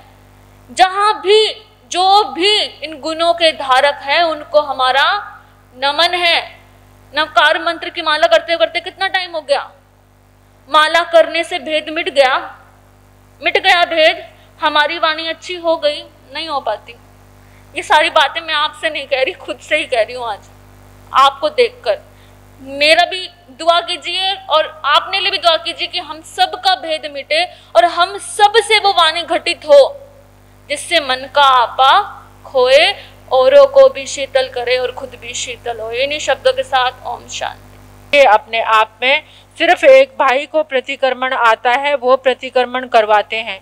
एक भी बहन को, आज तो लेडीज फर्स्ट है हर चीज में, और आप कितने फैशन में फर्स्ट हो सकते हैं और चीजों में फर्स्ट हो सकते हैं, लेकिन प्रतिक्रमण करने में नहीं, याद करने में नहीं, धर्म की चीज में कोई आगे नहीं आते। अरे इतनी बड़ी बड़ी पोथी पन्ने पढ़े हैं, इतनी बड़ी बड़ी पढ़ाइयाँ की हैं, बीकॉम, सीए, ये इंजीनियरिंग, वो आजकल की लड़कियां कितना कुछ कर रही हैं, लेकिन फिर भी आप प्रतिक्रमण सीखने के लिए तैयार नहीं हैं। तो क्यों? कुछ मेरी बात लग रही है अंदर, लग रही है या नहीं?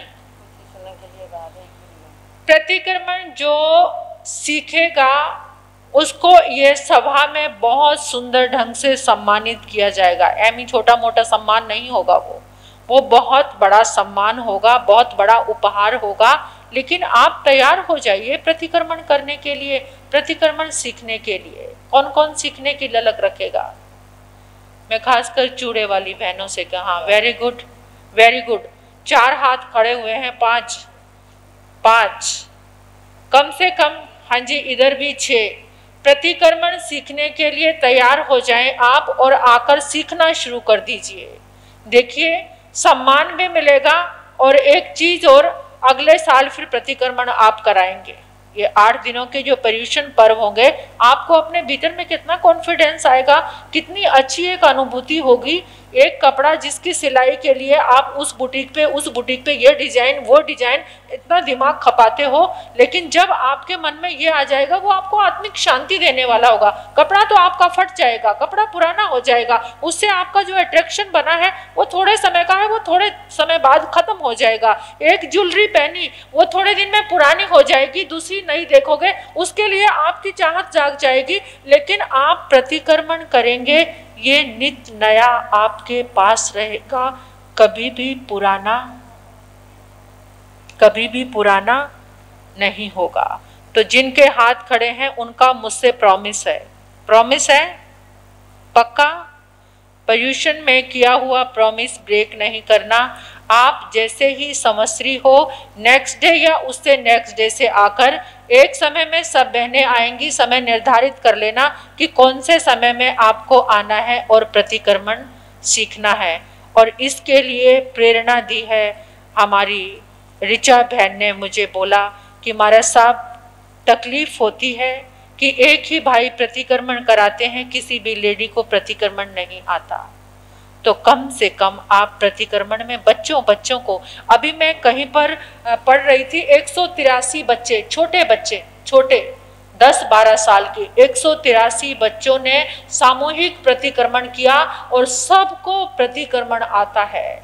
धन्य है वो माताएं जो अपने बच्चों को इस राह पे चला रही हैं। आप भी चला सकते हो, आप भी अपने बच्चों को, अरे आप अगर बच्चा कोई गिफ्ट चाहता है तो आप बड़े से बड़ा गिफ्ट रखो ना। आप प्रतिक्रमण याद करोगे तो आपको मेरी तरफ से ये गिफ्ट मिलेगा, तो बच्चा वो प्रतिक्रमण तैयार करने के लिए तैयार हो जाएगा।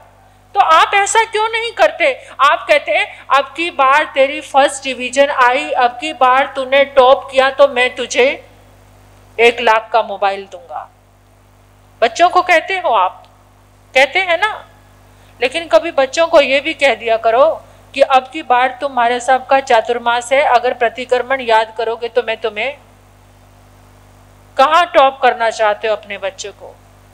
सिर्फ कॉलेज में, स्कूल में, धर्म के इस शिक्षा संस्थान में नहीं, इस धर्म की पाठशाला में नहीं, यहाँ के लिए भी तैयार हो जाइए। तो देखिए बहनों, आप प्रतिक्रमण जरूर करना। जिन्होंने हाथ खड़े किए, मेरे दिल को सुकून दिया है, मुझे बहुत अच्छा लग रहा है। आप प्रतिक्रमण याद करेंगे। इन्हीं शब्दों के साथ आपका बहुत बहुत हार्दिक धन्यवाद। आज दोपहर में 3 बजे परमात्मा प्रभु महावीर का जन्म कल्याणक, बिल्कुल वैसी ही यादों में, वैसी ही स्मृतियों में हम खो जाएंगे कि प्रभु का जन्म हो रहा है। केवल बहनें नहीं आएंगी, आप भी आओगे।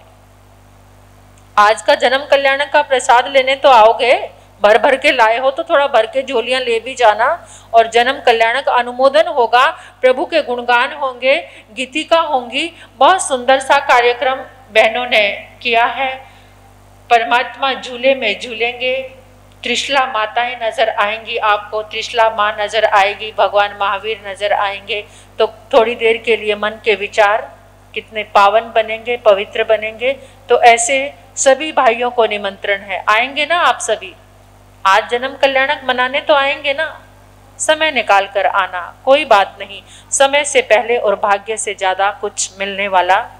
और आज जन्म कल्याणक मनाएंगे तो हो सकता है कि जन्म कल्याणक की ऊर्जा से इतना कुछ साथ लेकर आए कि जो आपके भाग्य में नहीं है वो भी मिल जाए। परमात्मा की वाइब्रेशन में ये ताकत है कि जो भी आपके भाग्य में रही है, तीर्थंकर शक्ति, तीर्थंकर ऊर्जा, तीर्थंकर का पुण्य आपको वो दे सकता है। इसलिए केवल बहनें नहीं, भाई भी आएंगे, बच्चों को सबको लेकर आए। आज इस हॉल की रौनक ही कुछ और हो जाए। इस तरीके से हम आज का जन्म कल्याणक प्रभु का मनाएं। सबको आना है, भूलना नहीं है। ठीक है। बार में तो है कौन से काल में, कौन से काल में। हाँ है, दो काल होते हैं, अवसर्पणी काल और उत्सर्पणी काल। अब आप भाइयों बता दो। देखा तो नहीं। पहले आप बोल चुके हो ना, वैसे ये तो ऐसे नॉलेज है। अवसर्पणी नहीं, तू क्यों बोल दिया? उन्होंने अवसर्पणी। अब प्रश्न चेंज करते हैं हम।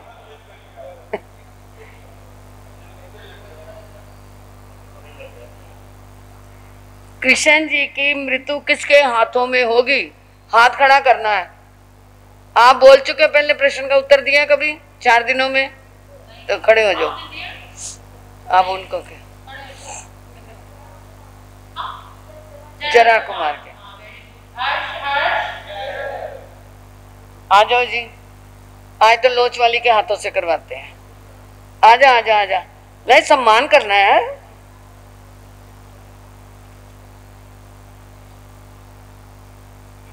नहीं तो पहली लोच हमारी सतियों की होती है ना, हम 4-6 दिन उनको गोचरी को नहीं जाने देते, कहीं नहीं जाने देते। सिर पे बार बार घी लगाते हैं, उसको आराम करवाते हैं, वहीं बैठे देते हैं। परंतु उत्साह है ना, उत्साह से कोई भी काम करो वो पूरा वैसे ही हो जाता है, पता नहीं चलता।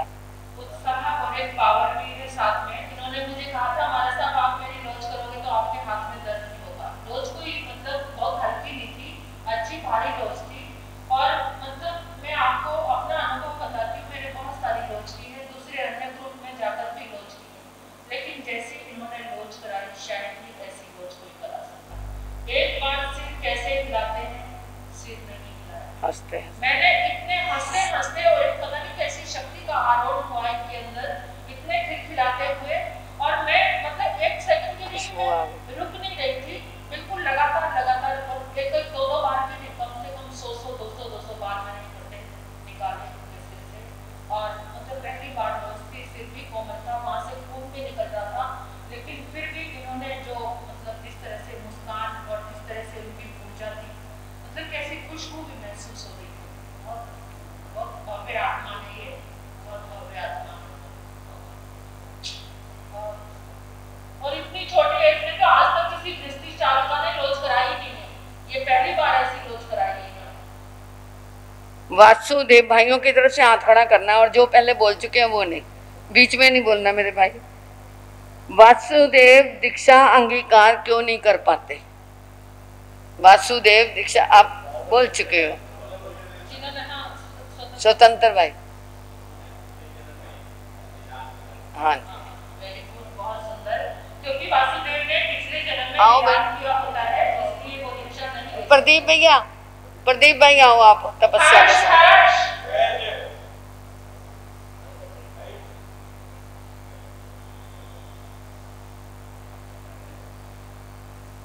शुरू में मैंने 5 विषय इंद्रियों के बताए थे, वो कौन कौन से हैं?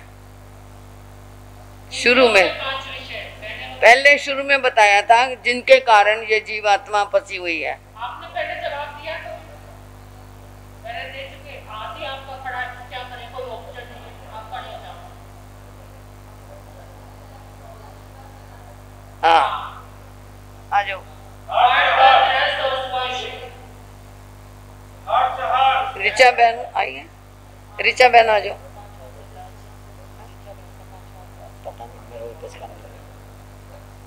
तो बुला लिया।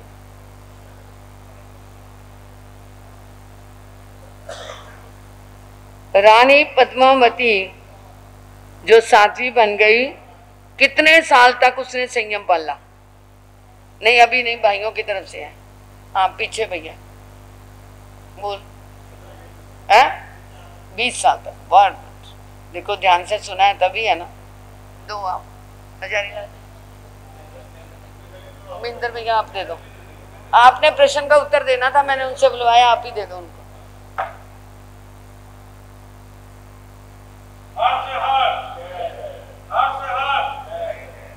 और कोई सूचनाएं देनी आ जाओ।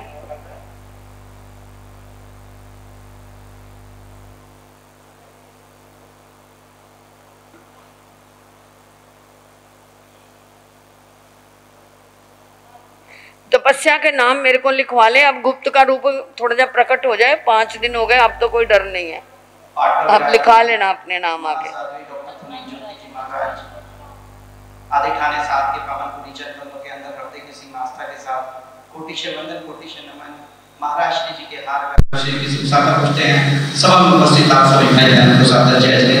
भगवान महावीर की अमृतमय वाणी पर्युषण महापर्व के दौरान चल रही है और सभी इस वाणी का श्रद्धा से लाभ ले रहे हैं। दोपहर को कल सूत्र की वाचना और शाम को प्रतिक्रम में भी जो भाई बहन आ रहे हैं सभी धन्यवाद के पात्र हैं। आज दोपहर को 3 बजे भगवान महावीर का जन्म कल्याण मनाया जाएगा।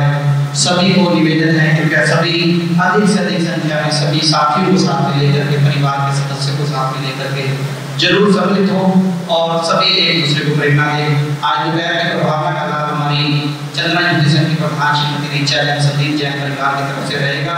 सभी इस बात का अवश्य ध्यान रखें। और अभी दिन की प्रभावना का लाभ है श्री महेंद्र कुमार जैन जो कि दिल्ली से आए थे। उन्होंने 5100 रुपये की राशि ऐसा जैन सभा को दी। नवीन जैन उनका भी बहुत बहुत धन्यवाद है।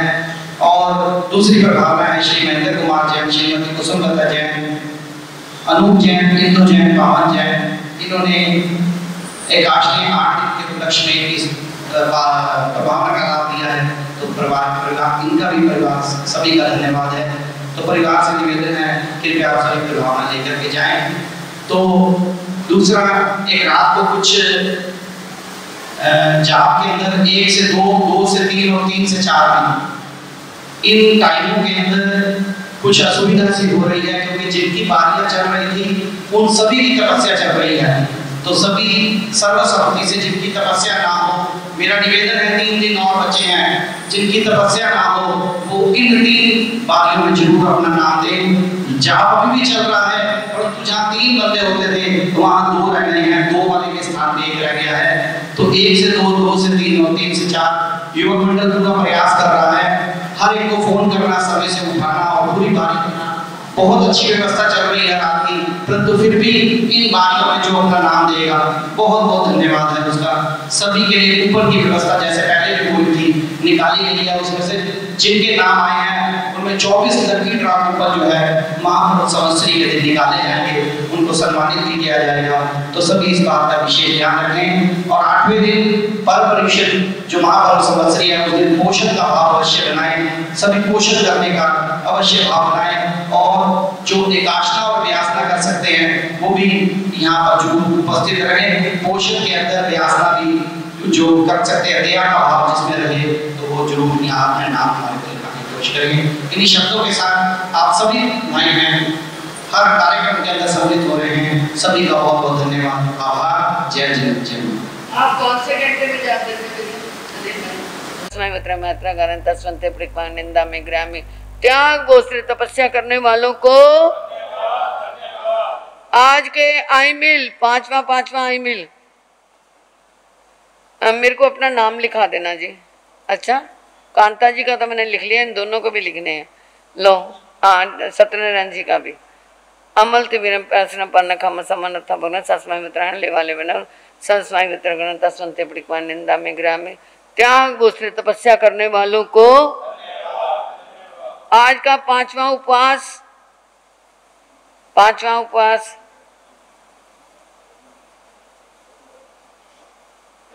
हाँ जी लो तू ना हाथ जोड़ भाई। गुन्नी जी महाराज की आज्ञा से जिन शासन देव जिन शासन माता की कृपा से 10 बत्ता मिलाकर के 12 बत्ता 5 उपवास का पचकान को निरंतर साक्ष नेता स्वंते प्रिकमा में निंदा में ग्रह में त्याग गोश्रे तपस्या करने वालों को और कोई पचखान किसी ने एक उपवास करना हो, आज का उपवास मौन, लो जी मौन, मौन की धारणा परमाने पचखान, मन की धारणा परमाने पचखान निंदा में गृह में त्याग बोसरे। आज का उपवास, आज का काशना, आज का आईमिल किसी ने करना हो तो ठीक है। और कोई सूचना? महापुरुषों के जयकारे जबान पवित्र करते हुए बोलिए भगवान महावीर स्वामी की, सभी आचार्य भगवंतों की, वर्तमान आचार्य सम्राट डॉक्टर श्री शिव मुनि जी महाराज साहब की, बोले बाबा श्री रतन मुनि जी महाराज साहब की, पंजाब परिवर्तनी माँ सती श्री पार्वती जी महाराज साहब की, परम विदुषी माँ सती श्री प्रवेश कुमारी जी महाराज साहब की, तपाचार्य तप चक्रेश्वरी उप प्रवर्तनी गुरनी श्री मोहन माला जी महाराज साहब की, संसार के सभी महापुरुषों की जय।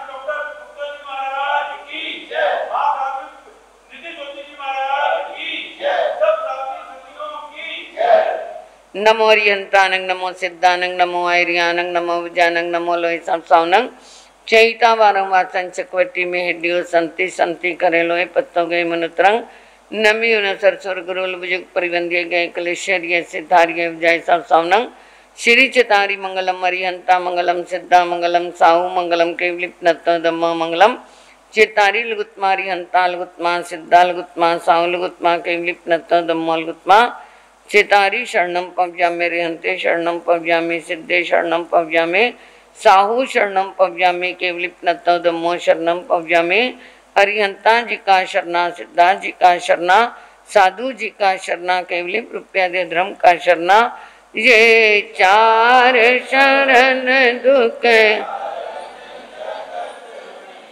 और न शरणा कोई होगा, जो बम्बे प्राणी करे आराधन उसका अजर अमर पद होगा, उसका सदा ही मंगल होगा।